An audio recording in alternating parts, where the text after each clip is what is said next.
Funding for this program was provided by Friends, the Iowa Public Television Foundation. As legislators gather in Iowa's capital city of Des Moines, Governor Kim Reynolds lays out her vision for the 2019 legislative session amidst another year of full Republican control at the Iowa State House. It's the governor's 2019 Condition of the State Address. From the House chambers of the Iowa State Capitol, here is David Yepsen. Well, welcome to the Iowa State House, where a newly convened legislature is gathered to hear Governor Kim Reynolds assess the condition of our state and lay out a legislative agenda. This is Governor Kim Reynolds' second Condition of the State address, and it comes just days ahead of her inauguration to a full term at Terrace Hill.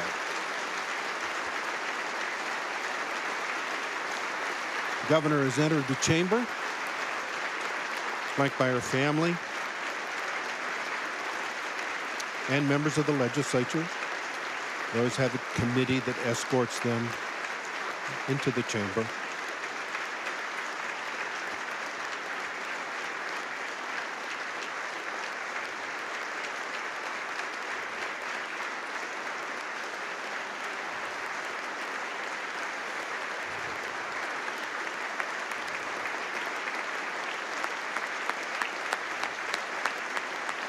Senate President Charles Schneider and House Speaker Linda Upmeyer applauding. She's getting a nice warm welcome.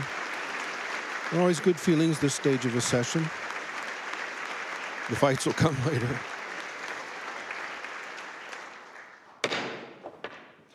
Here's Governor Reynolds.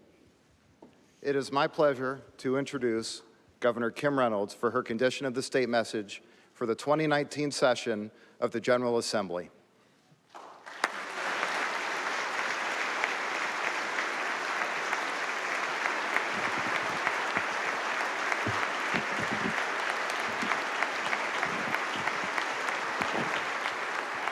Are we good?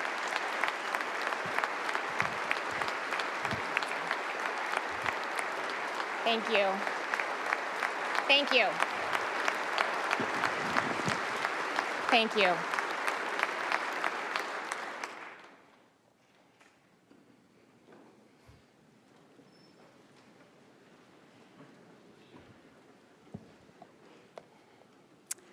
Mr. Lieutenant Governor, Mr. President, Madam Speaker, legislative leaders, senators, representatives, justices, judges, elected officials, distinguished guests, family, friends, and my fellow Iowans. The job of government, above all else, is to provide for the health and safety of its citizens. So I want to begin today by thanking the people who are on the front lines of providing that protection.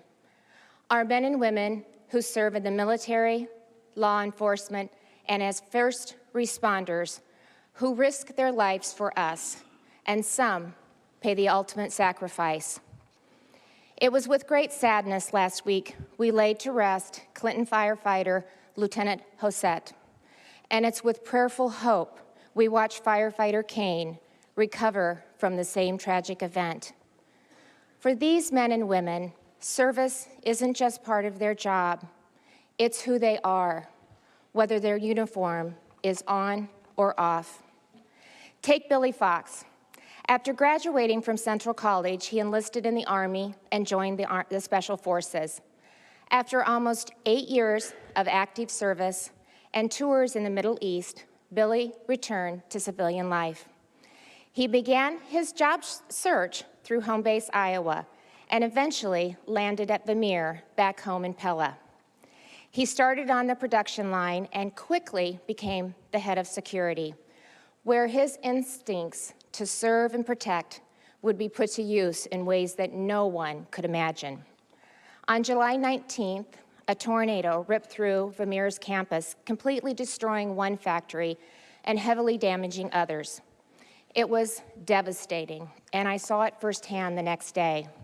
Metal was everywhere. Cars were piled on top of each other, and brick walls had been leveled.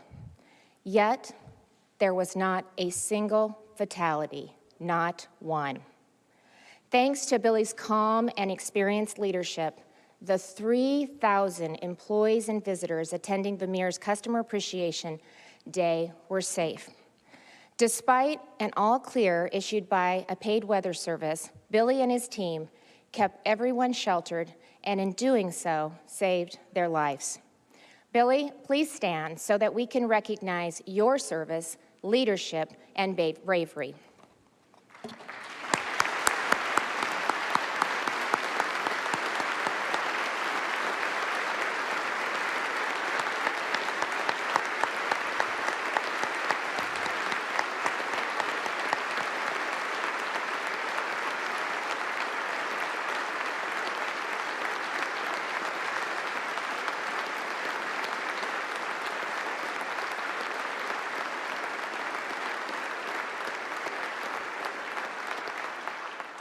Last year, we saw the same thing play out again and again. On that same day, separate tornadoes ripped through Bondurant, Marshalltown, destroying homes and businesses in their paths. In the days and weeks that followed, hundreds of volunteers showed up to clear debris and rebuild. Last year, we saw the same thing play out again and again all across Iowa. And in times of need, Iowans came together. Neighbor helping neighbor, and often stranger helping stranger. Whether it was cleaning up after a tornado or a flood, looking for a missing loved one, or bringing in a harvest after a tragedy, Iowans showed up. It's who we are, and it's why I'm so proud to be your governor. Join me in recognizing the Iowans who every day show acts of kindness and who truly make this the greatest state in the nation.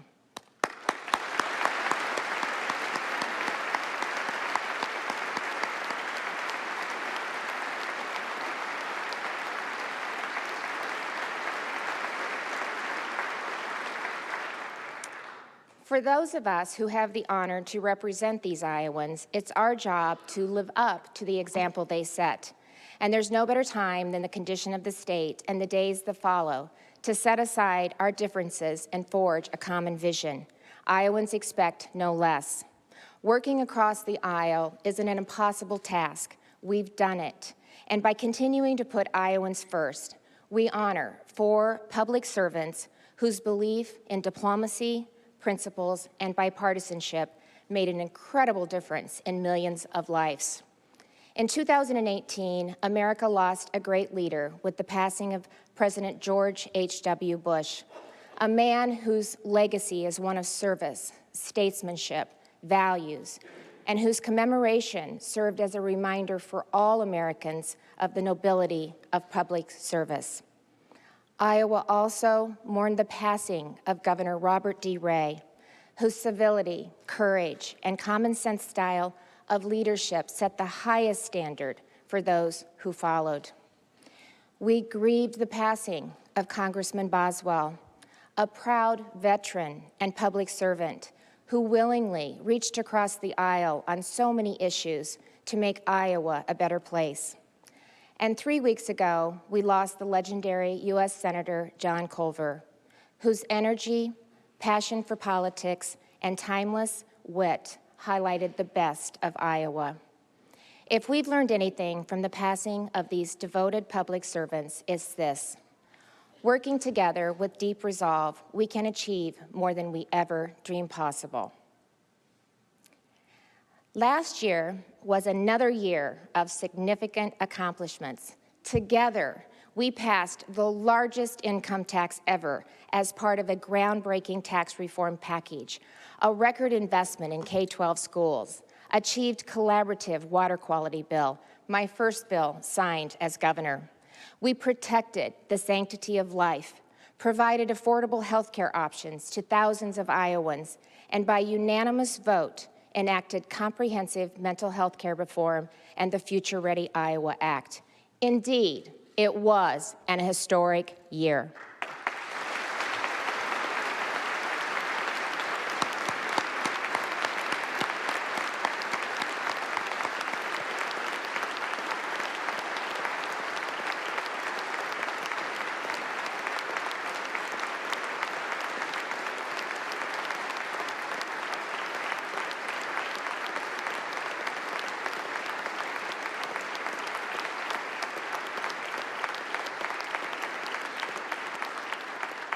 As we begin the 88th General Assembly, I am proud to declare that the condition of our state is strong.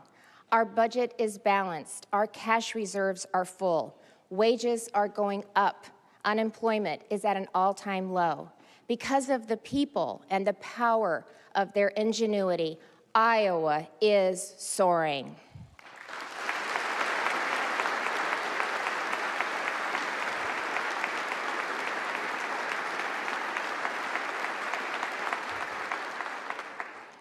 I know, however, that not everyone feels that success. I know that in family rooms, workplaces, and even in this chamber, there are Iowans who are struggling, sometimes in silence. Today, I'm asking this legislature to work with me again to fight for those individuals, to make sure that Iowa's success is every Iowan's success. A year ago, I stood at this podium and I told you that my vision for the future is an Iowa overflowing with opportunity. Opportunity for working families, young people, and our communities, both urban and rural. A place where it doesn't matter if you're rich or poor, young or old, male or female. Where your last name or zip code aren't nearly as important as your ability to dream and your willingness to reach for it. A place where if life got in the way of those dreams, you can make a new start. And if you've made a mistake, you can find a second chance. My vision for the future of Iowa hasn't changed. But the future I see, it's not around the corner or after the next election. The future is now. The time is now to deliver on the promises that we've made to Iowans looking for a way up.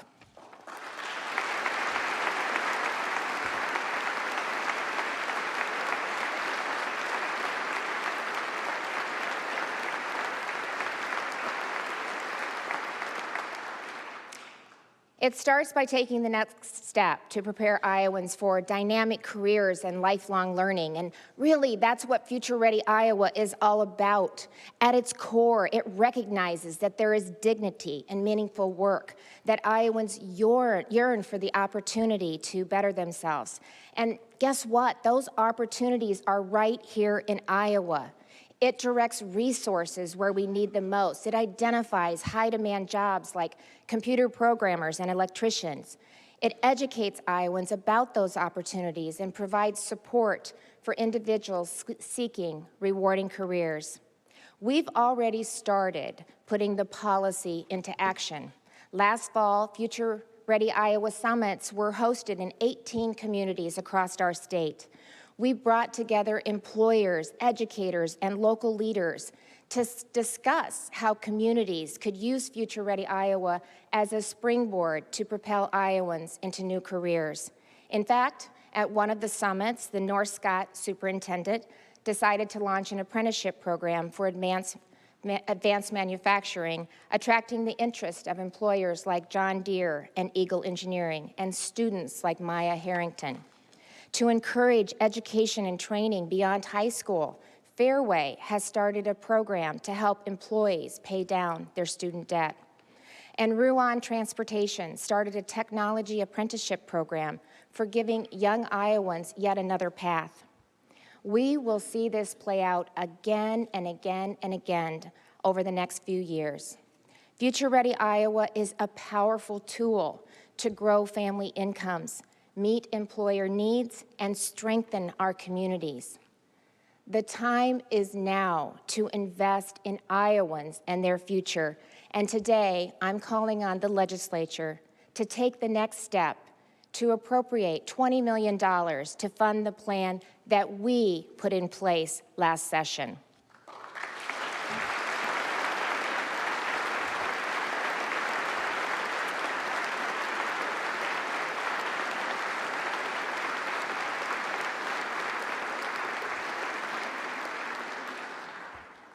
Of course, the road to success and to find a rewarding career doesn't start after high school. A strong K-12 education system is the foundation of any state, and Iowa has a solid foundation to build upon. Our schools are filled with innovative teachers that are making things happen. We have the most extensive teacher leadership and compensation system in the country, a nationally recognized STEM program, and we're getting closer to our goal of making sure that all students are reading proficiently by the end of 3rd grade. And that's really just a sample of the critical work that's underway in our state. But there's more that we have to do. Kids today are growing up immersed in a world of digital technology. The workforce is continually impacted by innovation and globalization. We need an education system that adapts to those changes. Because of our investment in STEM, apprenticeships, work-based learning, and computer science, it's happening now across our state. In August, we launched a new program called Computer Science is Elementary. And through STEM grants, this public-private partnership will transform 6 high-poverty elementary schools into models of computer science instruction by weaving computer coding into their class lessons. We're also seeing other elementary schools expanding or creating computer science programs. Clear Lake is expanding coding and other fundamentals for 4th and 5th graders. Kingsley Pearson is training teachers to teach computer science. And Indianola is teaching coding to kindergartners, 1st and 2nd graders.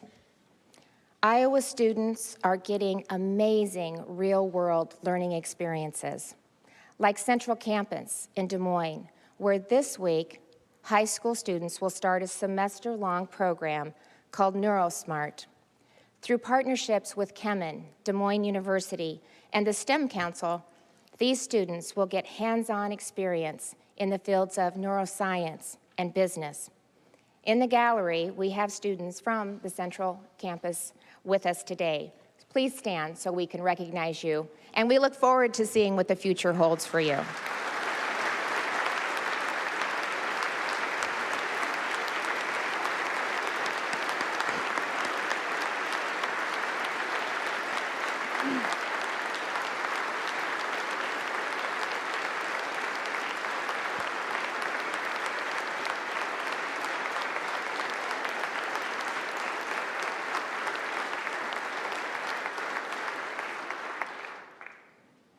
The budget I'm submitting today proposes over $93 million in additional funding for pre-K-12 education, which includes a 2.3% increase in per pupil funding.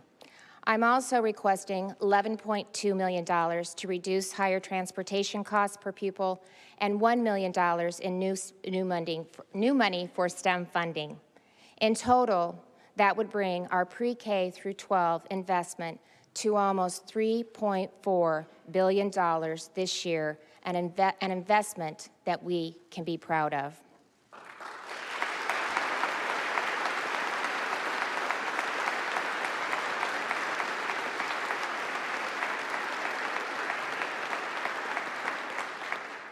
But, you know, Iowans also know that the quality of education can't be reduced to a dollar figure or a % increase. It's about one thing and one thing only: how we prepare our children to succeed.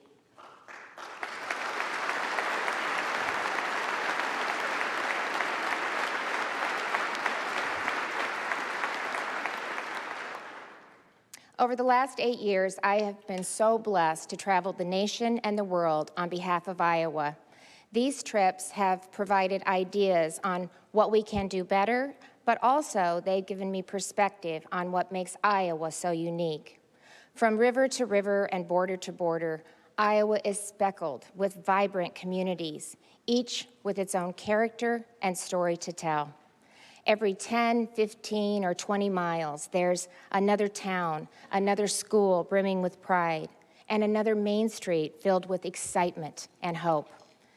These unique communities motivate thousands to ride their bikes from the Missouri to the Mississippi each year. They're what makes Iowa, gives Iowa its character. Unfortunately, in some places, that character is fading, and we cannot let that happen. Our communities and main streets tell a story to the outside world.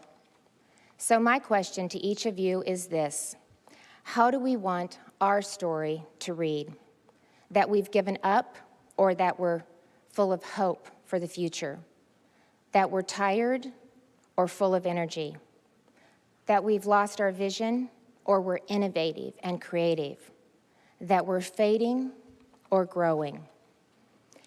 As I travel our 99 counties, I've seen the story that many Iowans are writing, and I've seen the potential to do more. And that's what led me to create the Governor's Empower Rural Iowa initiative, a partnership between my office and the Iowa Rural Development Council. Led by Lieutenant Governor Gregg and Sandy Erick, the initiative focused on connecting, investing, and growing rural communities. I want to thank the Lieutenant Governor and Sandy for their leadership, the Iowa Rural Development Council for their partnership, and the members of the Empower Rural Iowa Initiative for their ideas in developing the initial recommendations. And I think the executive committee is with us today, so if you'll stand so we can recognize you, I would appreciate it.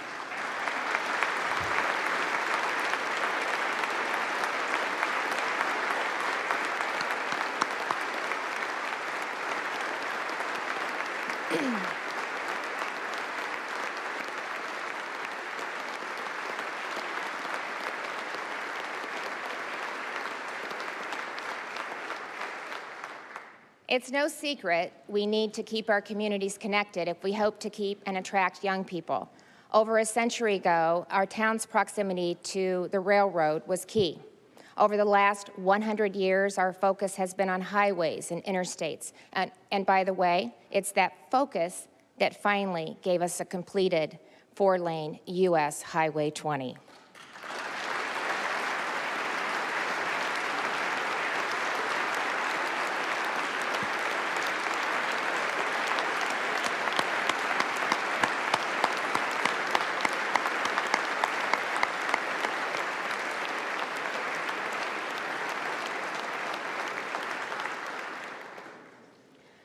Now, it's virtual connectivity that has become a necessity.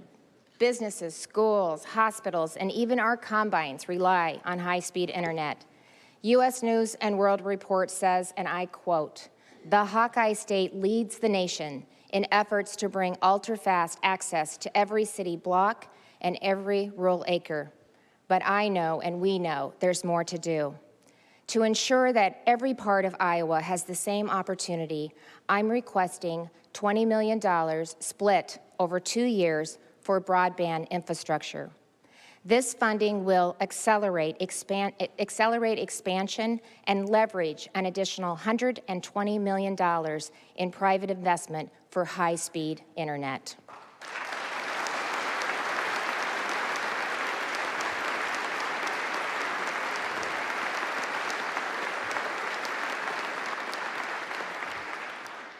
Rural communities also can't thrive without access to housing. Businesses in rural Iowa businesses are growing and hiring, but the employees that they need won't make the move if there's no place for them to call home. I'm therefore requesting that we double the amount of the workforce housing tax credits that are set aside for rural communities, bringing the total to $10 million. These tax credits should also be competitive, meaning that they will go to projects that are well planned and not just first in line. When it comes to building strong communities, the talent is there, the drive is there, and often the programs are, but the connectivity isn't. And that's why today I'm announcing the creation of a Center for Rural Revitalization within the Iowa Economic Development Authority. This center will focus on making rural Iowa an even greater priority and give our main streets a roadmap for success.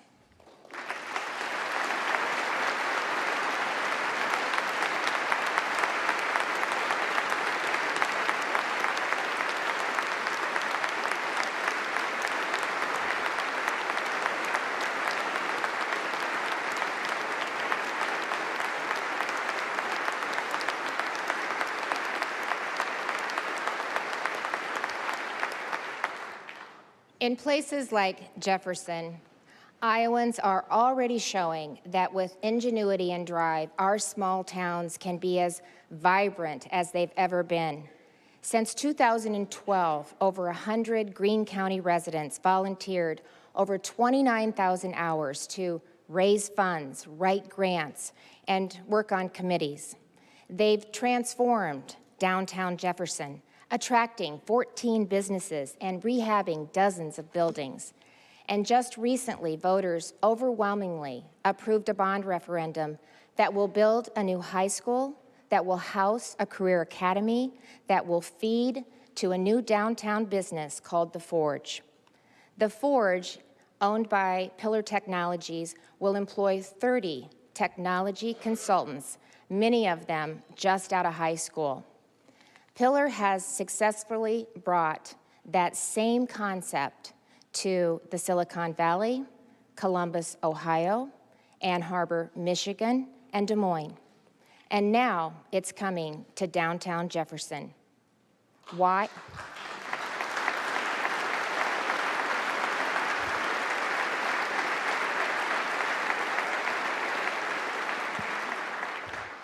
Why? Because even people in our nation's largest cities can see what rural Iowa has to offer. People like Kevin Scott, the Chief Technology Officer of Microsoft, and a group of technology investors who visited Jefferson last month. Now, not every Iowa town will be home to a technology consulting firm, but we should help ignite every community with the passion of the people in Greene County, some of whom are with us today. Thank you for being that spark, showing us what is possible. And so please stand so we can recognize the great work that you're doing. Oh.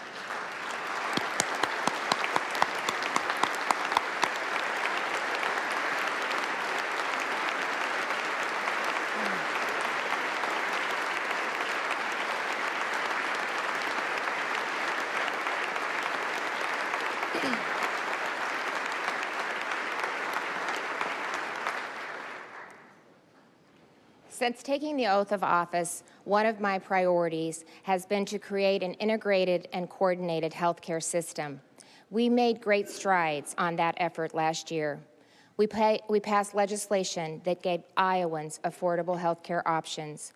We worked diligently and still are to ensure that our Medicaid program is sustainable and focused on patient outcomes. We unanimously passed mental health reform, which built on the changes we began in 2013. And we're seeing results.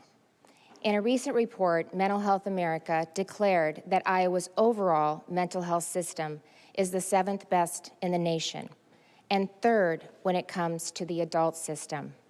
And that's before the legislation from last year has been fully implemented. This year, the mental health regions are continuing to develop new services. And to help sustain them, I've set aside an additional $11 million in my 2-year Medicaid budget. I'm also calling on the legislature to extend the time the regions have to spend down their capital balances and to increase the percent of their operating budgets that may be carried over from one year to the next. But there is more to do. I'm asking everyone in this chamber to work with me to ensure that we have sustainable funding that keeps our mental health system strong.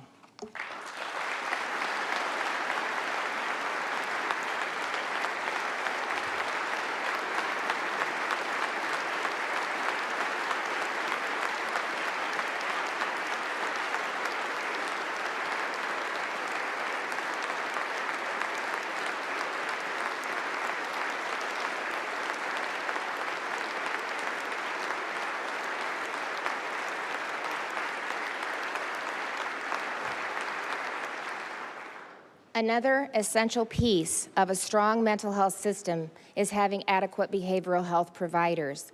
To build on the existing and successful psychiatric residency program, my budget also proposes to fund 4 additional psychiatric residencies at the University of Iowa for doctors who will practice in rural Iowa.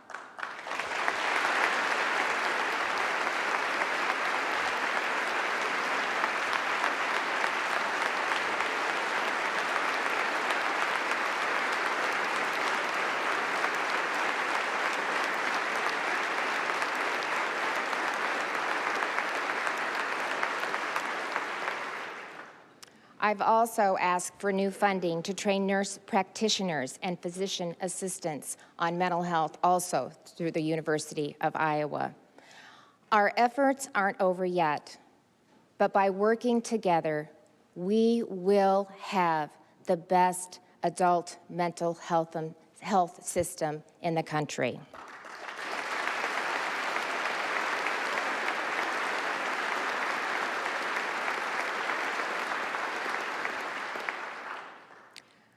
When it comes to our children and their changing mental health needs, we're not as far along.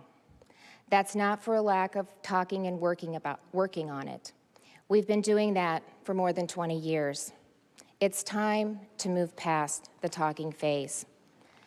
There's no worse pain than that of a child who is suffering in silence, and there is no greater agony than that of a parent who watches helplessly, not knowing where or whom they can turn to. Diagnosing and healing illness is never guaranteed, but when it comes to physical pain, parents know the path to get there. The doctor will see you now is usually just a few minutes or hours away. When it comes to mental health, however, part of the fear and the pain is not knowing where to begin, in being told that no one provides the right services, or that your child is on a wait list and can't be seen for 2 to 3 months. We must create a children's mental health system where the path to healing is clearly marked, a system that lets parents know where to start and that their child can begin immediately. That's why I created a Children's Mental Health Board last year. I asked a group of educators, mental health professionals, parents, legislators, and children's advocates to devise a plan and create a structure for a children's mental health system. The board has completed its initial task, and based on its recommendation, I will be introducing a bill that finally creates a children's mental health system.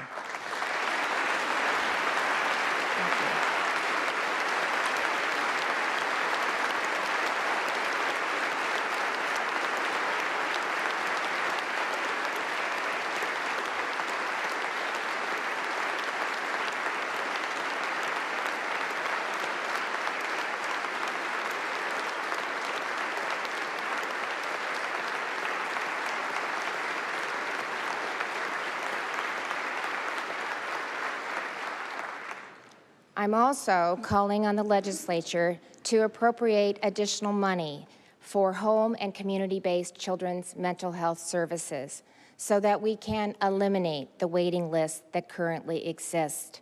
And I'm also requesting $3 million in new money to help train our educators to better recognize early signs of mental illness.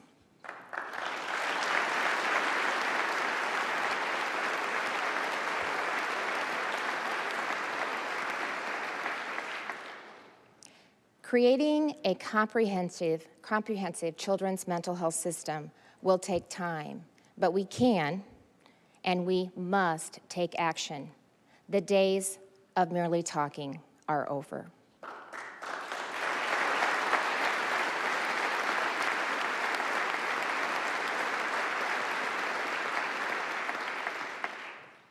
Three years ago, we began to offer apprenticeship programs to our state prisons. The concept isn't hard to understand. Most of our inmates aren't inmates for life. They will re-enter society, and when they do, we want them to be successful. Those who can't find a job often find their way back to crime and then back to prison. So from a public safety perspective, training our inmates is the right thing to do. But there's really more to it than that. As I said earlier, there is dignity in work, and there is also beauty in grace. Talk with someone who, by their own actions, hit rock bottom, but decided to turn their life around. Watch their face light up when they tell you about the person who offered them a helping hand, a family member, a friend, or a stranger. There are few things as powerful as the joy of someone who got a second chance and found their purpose. If you talk to Michael Willoughby or Steve Shrury, you'll see it. Both of them completed an apprenticeship program in prison. Michael prepared to be a computer programmer. Steve prepared for a career in welding. Both men committed serious crimes. Today, both men are star employees at jobs that they landed before leaving prison. They were offered a second chance, they took it, and they succeeded. Frontier Co-op in Norway and Winger in Ottumwa are the other half of this story. Those are the employers who saw something in Michael and Steve. They looked beyond the rap sheet and found high-quality employees for hard-to-fill jobs. Too often, employers overlook these skilled workers because of the fear of lawsuits. So let's take that off the table. Our correctional system and parole board are the judge of whether an inmate is ready to be released. Let's not punish employers for offering an offender a second chance.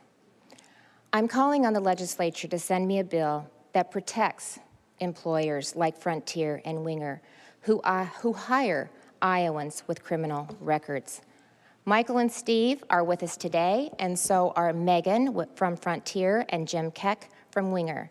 Please stand so we can thank you for showing us all the value of second chances.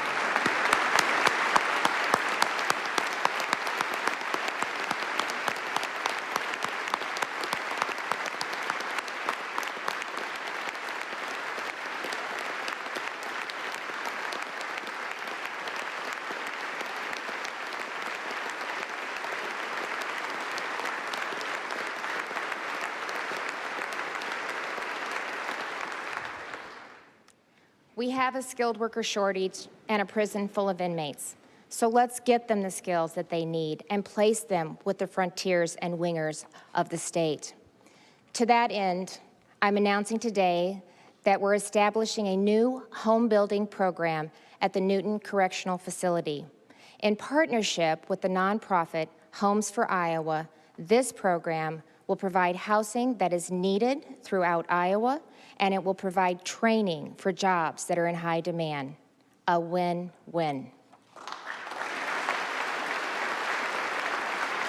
Where's laughing?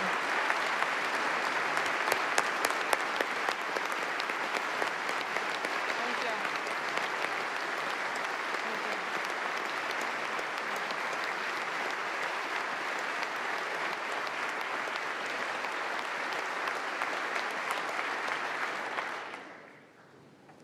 There are other programs across the state working to ensure criminal offenders are finding a new purpose, like a pilot program with the Iowa Department of Corrections offered by Iowa Central Community College that offers Pell Grants to prison inmates. This program is one of the most successful in the country, with more than 420 inmates participating, earning an average GPA of 3.5. I also recently met with a group of Iowans led by Tim Kruger, who are working to bring a nonprofit organization called the Other Side Academy to Des Moines. It's a 2-year residential rehabilitation program that is an alternative to prison or jail, and it operates without government funding.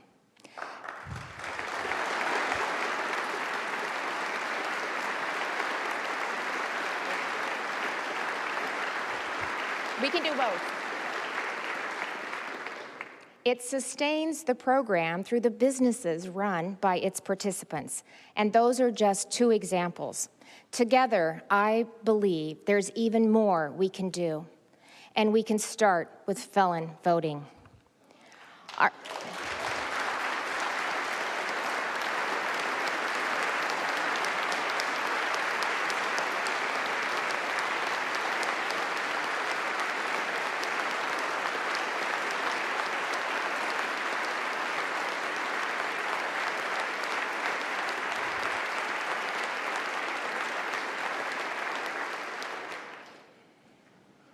Our Constitution takes away the voting rights of anyone convicted of a felony forever.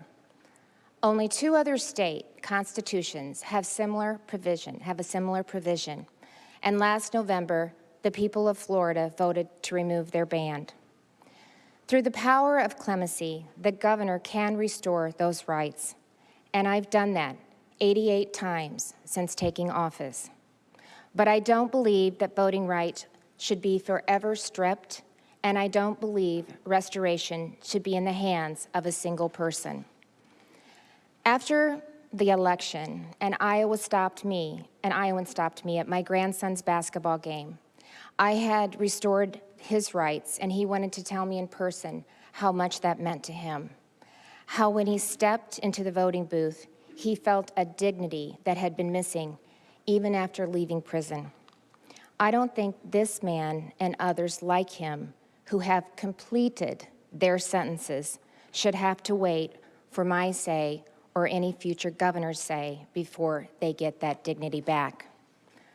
Our founders gave us a process to amend the Constitution should the passage of time change our view. So let's begin that process now. I believe Iowans recognize the power of redemption. So let's put this issue in their hands.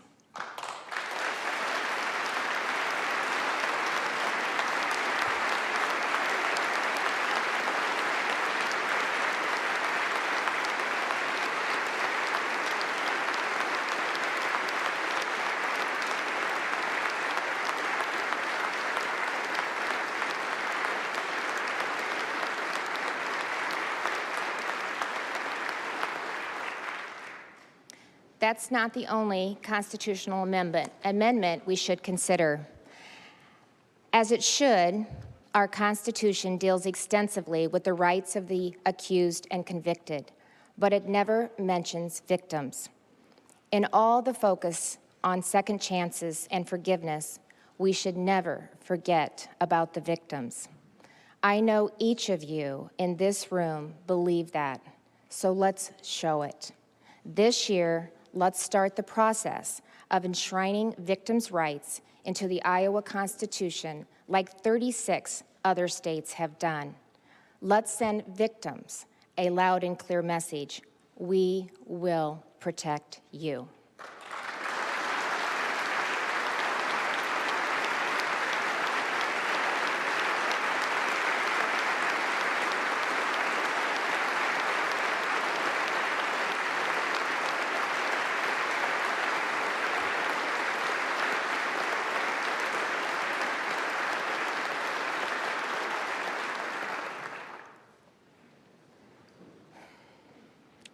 Over the next few months, I look forward to working with all of you to enact these priorities and yours, whether it's looking for ways to further reform our tax code and help Iowans keep more of their hard-earned money, or passing legislation that strengthens our healthcare system, or working together on criminal justice reform. I am so excited for what the future holds. There is so much capacity and opportunity that exists within this state. We have laid the foundation for a bright future. Let's build on it. The time is now to finish what we started.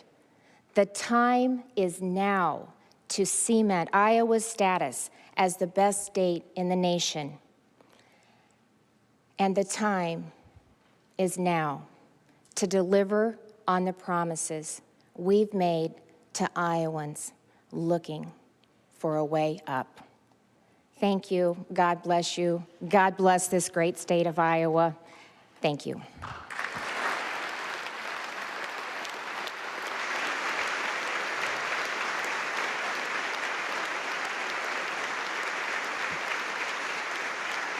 I'm joined now by State Representative Todd Pritchard, the House Minority Leader for the Democrats, Welcome, Representative. It's good to have you with us.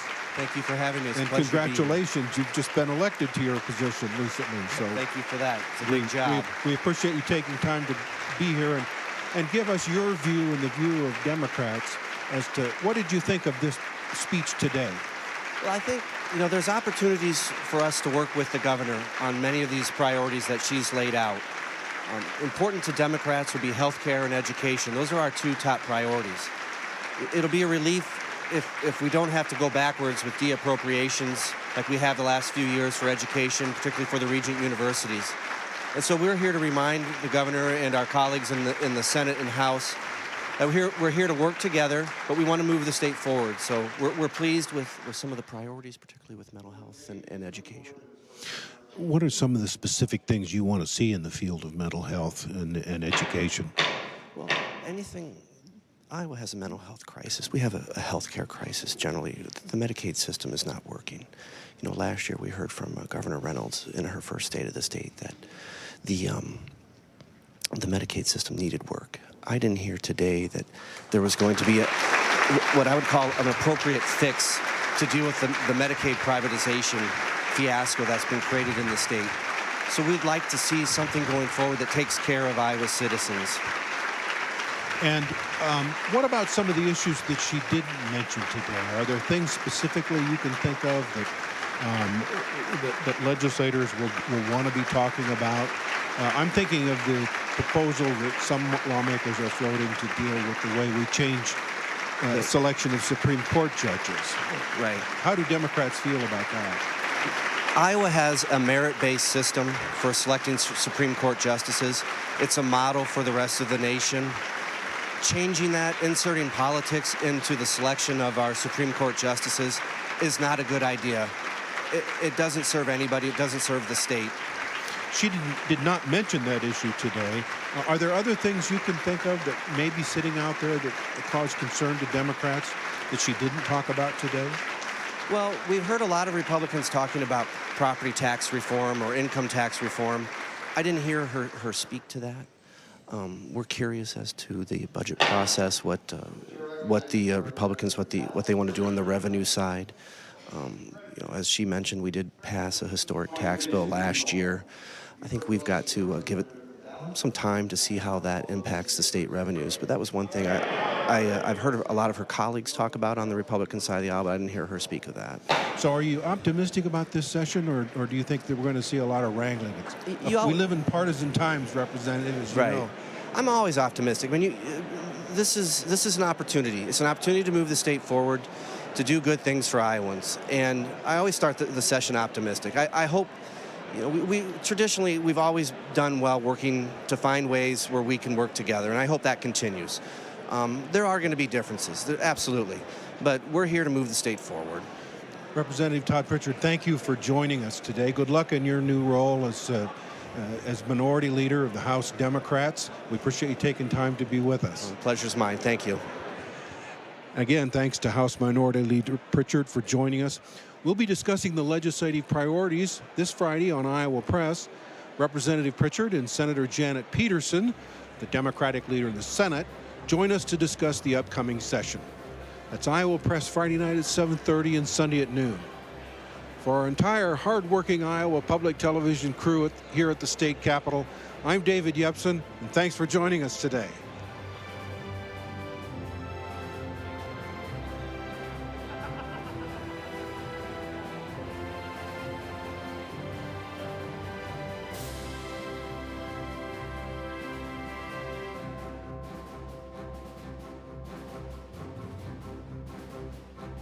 Funding for this program was provided by Friends, the Iowa Public Television Foundation.